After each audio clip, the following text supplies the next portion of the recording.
বলবেন এবং কেমন করবেই তো। উনি আমাদের পশ্চিমবঙ্গের প্রাণ প্রতিষ্ঠা করেছেন, তো ওনার জন্মদিনে আমাদের ভারতীয় জনতা পার্টির সরকার ছুটির ঘোষণা করবে না? করবেই তো। যিনি একদিকে ভাষাবিদ, একদিকে ব্যারিস্টার, একদিকে প্রথম লোকসভার মন্ত্রী ছিলেন।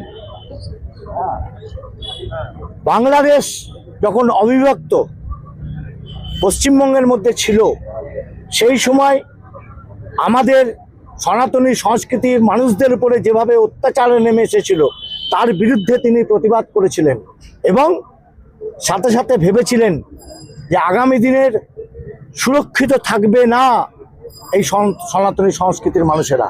তাই পশ্চিমবঙ্গের আইনসভায় তিনি বিল এনে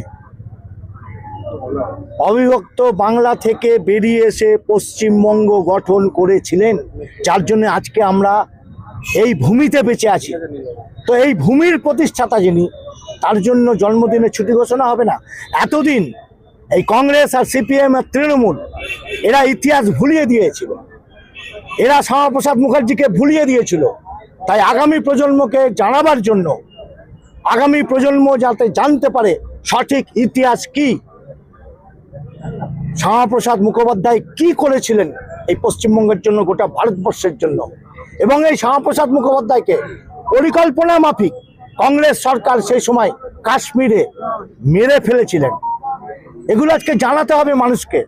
এই জানানোর জন্যই সরকারি ছুটি নয়, সরকারি ছুটি এই জন্যই ঘোষণা হয়েছে যে দেখবেন প্রত্যেক স্কুলে, প্রত্যেক সরকারি অফিসে এবং প্রশাসনিকগতভাবে শ্যামাপ্রসাদ মুখার্জির জন্মদিন আজ পালিত হচ্ছে।